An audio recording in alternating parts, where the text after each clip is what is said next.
to the Photography Club. I'm your host, Sue. Today I'm going to be sharing with you my 6 tips for taking self-portraits, basically like 6 steps for getting self-portraits that you actually love and feel confident taking them. And I just took self-portraits the other day. I used to do this a lot, actually. I used to do it every month, but I kind of have slacked off and haven't done it this year, but I just did some. And truly, it's such a great experience to have as a photographer. You grow so much from taking self-portraits, and it's something that you have to do like a lot in order to get comfortable with it and good at it, because even me not doing it for a few months, I realized like, okay, I've kind of fallen out of the habit and the skill of this, and I had to relearn a few things. So I figured I'd do an episode. If you're watching on YouTube, okay, you seen that. My cat was just, you would have to see it. I can't even. She just jumped in front of the camera and is being crazy. But anyways, so let's talk about just a few reasons why self-portraits can be so powerful. Because first of all, it's so cool to get a different perspective on your photography and do it just for yourself. Like, put yourself in that position of a client and think like, okay, if these were my photos, what would I actually want? How would I want posed in these photos? How would I want to edit these photos? Which can be great if you get to a point where you feel like your work isn't quite where you want it to be, or you're like needing to refine your style. I think all photographers go through this, where you're just feeling a little bit bored or stuck with your current work and you're like, want to improve your photography. It can be really cool to take self-portraits and see how it would feel for yourself to have these photos, because sometimes I find when I take self-portraits, I edit them a little bit differently than I would like my typical editing workflow, because I'm like, wait, these are myself. I can kind of experiment with the editing, do whatever I want on them, because they don't have to have this kind of consistent editing look that I do with all of my clients. And sometimes I find like, okay, I actually enjoy this editing style more than what I have been doing. And I haven't really been able to admit that to myself, because we tend to put ourselves in boxes a little bit and like have to stay consistent because this is what clients expect. So you can really learn a lot about your style and finding your style through self-portraits.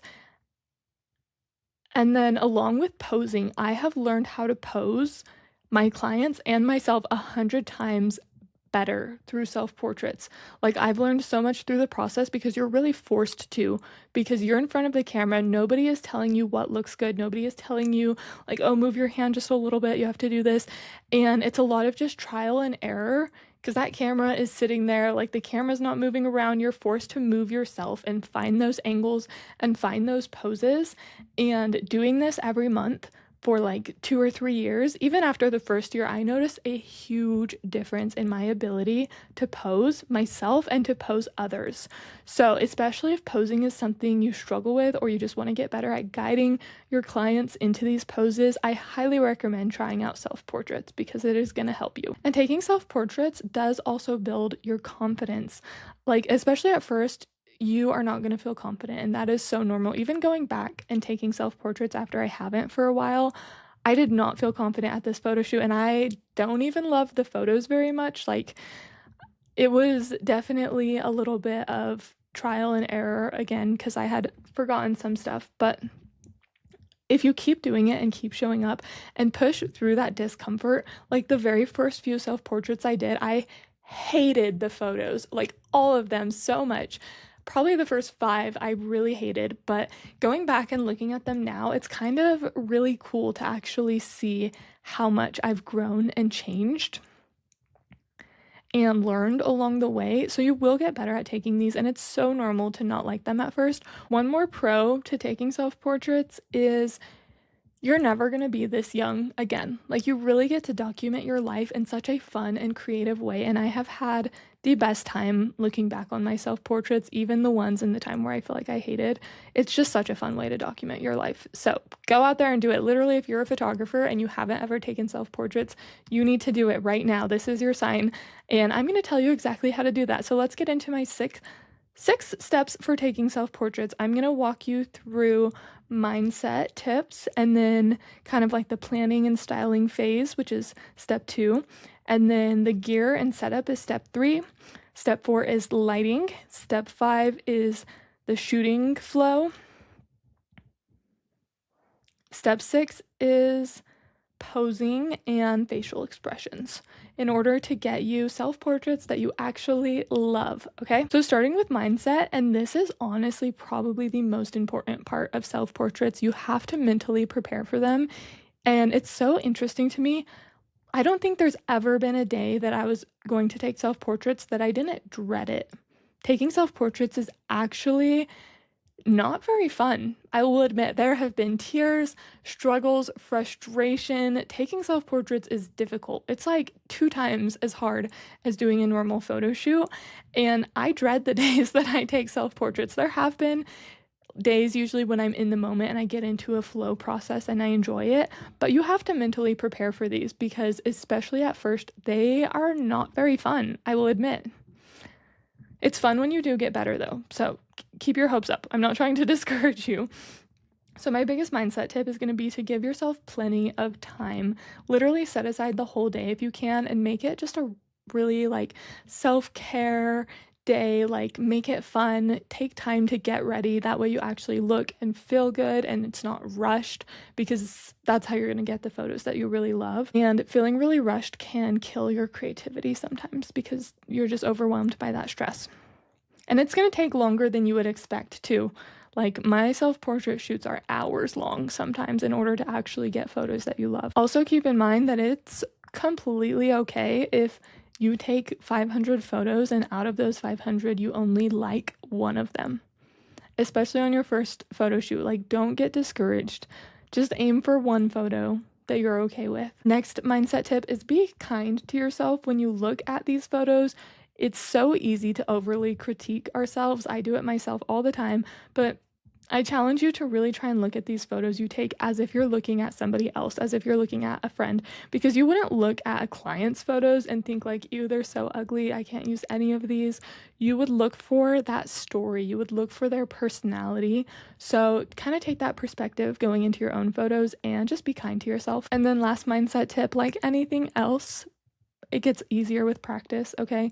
So don't expect to be good at it right away because they are difficult, but you're going to get better if you stick with it.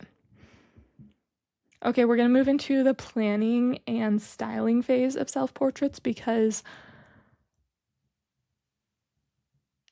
as a photographer, you probably know that what the planning before a photo shoot can make a huge impact on how the photos actually come out. So this is like outfits, hair and makeup. If those don't match the vibe, then the photos are just not going to come out good. So I always look at Pinterest and try and kind of pick some kind of vibe that I want to go for my self-portraits, and I save these ideas, and then I will actually practice some of these poses in the mirror before shooting, and I'll also practice facial expressions, which is a really big one for me because I probably struggled with facial expressions the most. I tend to be almost like deer in the headlights, like don't know what to do with my face, but I've gotten better with it and practicing has been a big help to that.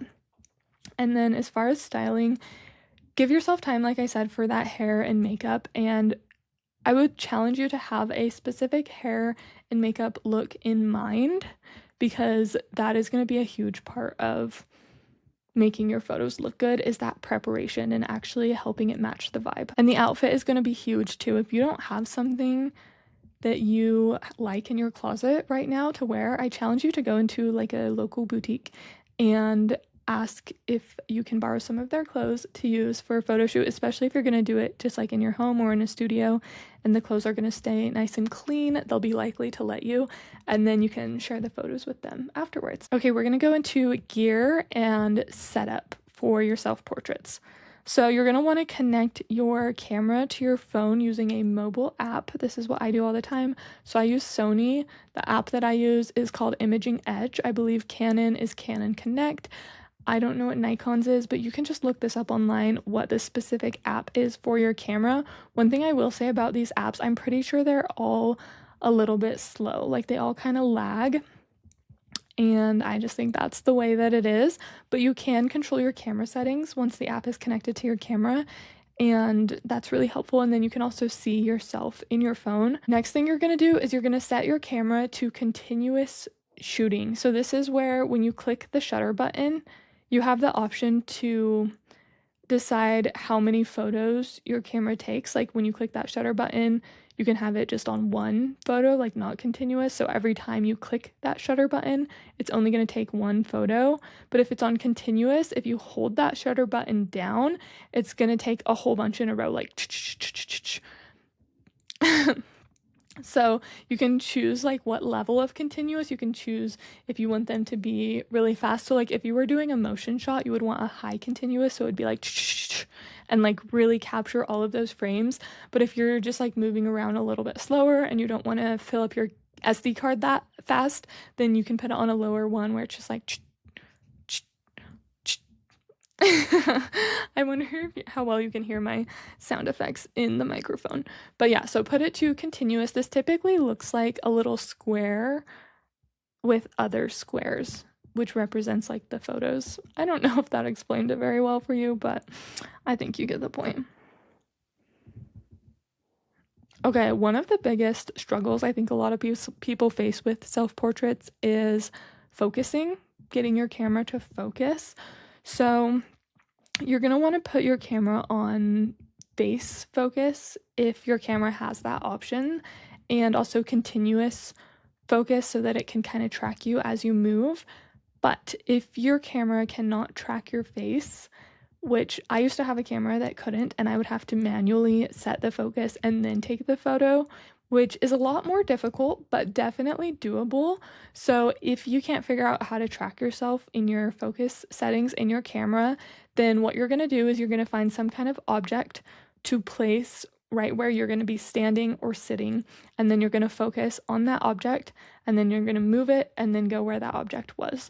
So for example, whenever I had the camera that I had to do this with, I was doing self-portraits outside, and I brought a shovel with me so that I could stick it in the ground and have it like standing up as tall as I am so that I could make sure my camera focuses in the right spot, and then I would set it to focus and then go and throw the shovel to the side and then stand right there. I can't tell you the amount of blurry self-portraits I've taken though. It's not an easy thing to master. And then of course you're going to want to put your camera on a tripod. Personally, I don't think the tripod you use matters. I think any tripod will work. The only thing that might not work is if you have a really heavy camera and a super cheap tripod that's got like very tiny skinny legs. You don't want to risk your camera tipping over, especially if it's windy or something. Then you might want to get a little bit more of a heavy duty tripod. But literally I've just gone to Walmart and gotten a tripod and it works fine. So don't overcomplicate or overstress the gear. And as far as setting your camera up, I typically put my camera right at eye level, or even sometimes just a little bit below eye level, and then kind of tilt it upwards where you can still see my whole body in the shot. And then I will say, if the camera gear is something that is stopping you, holding you back from taking self-portraits, or just like overly complicated, maybe you're still learning camera settings, you can 100% take self-portraits on your phone. They still count. I've actually done this a few times, and sometimes they're some of my favorite ones. When I take them on my phone, I actually usually do it as a video. I'll just hit record and then I'll go in and screenshot my favorite frames from the video, and I've gotten some really good photos this way. So literally, don't overcomplicate it. If the gear is something holding you back, just use your phone. Okay, next we're going to talk about the lighting, because as a photographer, you probably know the lighting can make or break your photo. So if you're taking self-portraits and they're just not turning out very good, you're not really liking them, ask yourself if it's the lighting in the situation, because most of the time it probably is, especially if you're taking them indoors. Indoor lighting can be really tricky. So there are like studio lights that you can buy and use in your home, even some that are pretty inexpensive, which is what I used when I first started, or just like doing it in front of a window with that natural light. And if you're outside and you can't figure out the lighting, I would say just try different locations, try different angles until you do find that lighting that you like, because sometimes it's just the location, and going to a different location is going to have much better lighting. And then let's talk about the background as well. You want to make sure when you're finding a spot to take these photos that your background is clean and clear and not super cluttered. So you really don't need much to take self-portraits. Like, even if you don't have a studio or professional studio, anything, just get a bed sheet and hang it on your wall and do self-portraits there. But one thing I will say is if you have a more complicated background for your photos, like if you're doing it outside or you have lots of props around you, one thing that I like to do is set up the composition of your background first. Like, you want to make sure your photo looks good without you in it. And then you're going to go and place yourself in the composition. Okay, next we're going to talk a little bit about the shooting flow, just kind of like how I move my camera and go through the flow of taking self-portraits. So I always start with a wide shot. So I put my camera pretty far back away from me and just really capture myself and the whole scenery, the whole background, and have a lot of space in between me and my environment. And I'll do some photos like that, like walking around, maybe running. I was gonna say frolicking, but I said running. So running or frolicking, doing spins, whatever, lots of movement at each variation. And then I'll do some sitting with the wide, far away shots as well. And then I will move the tripod a little bit closer and get some, like, still my full body typically, but just a little bit closer. And again, same thing, I'll start standing, I'll do squatting, sitting, sometimes laying, really just getting creative as much as I can with that closer up. And then from there, I will move into headshots. So I'll move the camera really close and I'll get some of those just like chest up photos as well. So you get a good variety. Really, the more angles you try and the more times you move your tripod and variety, the more likely you are going to get one of those photos that you love, because that's all it comes down to, is finding your angle. Everyone has a good side. I truly believe every person is photogenic. You just have to learn how to capture them. And you can do that for yourself too. I will say a little tip here: as you're moving your camera around, look at your photos and see what it is you would do differently. So like before you move your tripod the first time, you take some of those wide shots and take a look and see if there's anything you want to change. Maybe it's like how your hair is, your outfit, or the angle your camera is, the lighting, the way the lighting's coming in.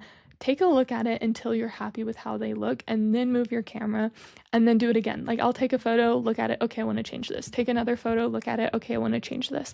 And that's why self-portraits take so long. Next, we're going to talk about posing. So what you yourself are actually going to be doing in front of the camera. Like I said earlier, the secret is movement. You want to make even just like the tiniest little movements, like bring your chin up just a little bit, chin back down to the side, and then even like shifting your weight. You typically, when you're in front of the camera posing for a photo, you don't want your weight to be on both of your feet. Like, it's just more flattering to have your weight shifted to one side.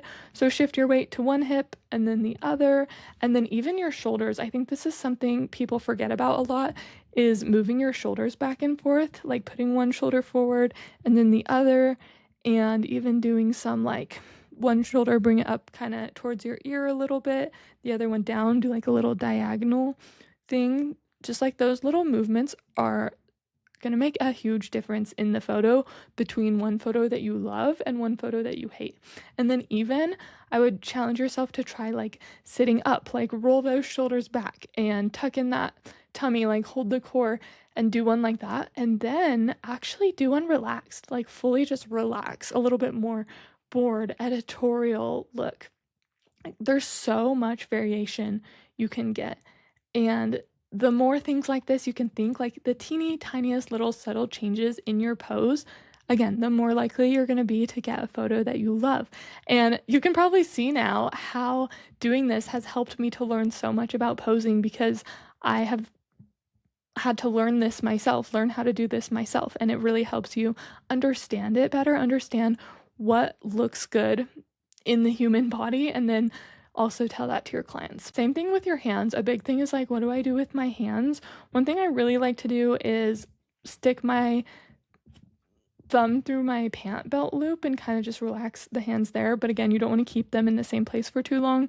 So literally just kind of move your hands up your body, trying different things, different ways, play with your hair, do things that are kind of natural. So like grabbing clothing, like if you're adjusting your shirt, like you're pulling up your pants, playing with your hair, just like little things that you would naturally do with your hands help them to look more natural in the photos. And then with the posing, it's really helpful also if you can see yourself and put a mirror like behind your camera. That can be really helpful, or like looking at your phone. Like I said, you're going to have your phone connected to your camera so you can see yourself there. But yeah, just being able to see what you look like in the camera is going to help a lot. And then now with the posing, we're actually going to talk about facial expressions, because like I said, you don't want to be like a deer in the headlight and have just like a blank face. You want to have that model face or like a smiling face, whatever it is. But facial expressions can be really difficult. So let's talk about some tips. Biggest tip would be play music that fits the vibe. If you want it to be fun and playful, then play like fun and playful music. But if it's more serious, then play maybe like a sadder music. And if you're struggling with your face, literally just listen to the music and kind of try and visualize things like painting a picture in your mind, or even think about somebody specific. So if you want to feel kind of happy, think about someone you love. Think about your best friend or your partner. And it sounds funny, but it really helps. One thing I've found with taking self-portraits also is your facial expression lights up when you see a person, even if that's yourself. So when you're staring directly into the camera, you don't have very much emotion typically. But the second you look at a person, literally anyone, you automatically get some kind of emotion in your face. And so like I've noticed taking self-portraits, because I'll take some self-portraits with my camera and then I'll go to my phone and get like a little behind the scenes video on my phone. And I've noticed like the small change when I'm looking at my phone, because I can see myself better and I'm like doing it in the video. My facial expression is always so much happier in my phone video than it is in my actual self-portraits. And so even with like clients, if I'm trying to get them to smile or something, I'll always say like, look over at mom. And that gives them instantly a different facial expression. So this might sound funny, but literally if you could even have a printed photo of somebody in front of you and look at them and pretend that they're a real person standing right there, it's actually going to change your facial expression and make an impact in your photo. Or again, having a mirror there and being able to see how you look rather than just staring into the camera is going to help you get a better facial expression. Let me know if you try any of these tips or if you take some self-portraits. I would love to see them. Reach out to me if you have any questions, and I'll see you in the next episode.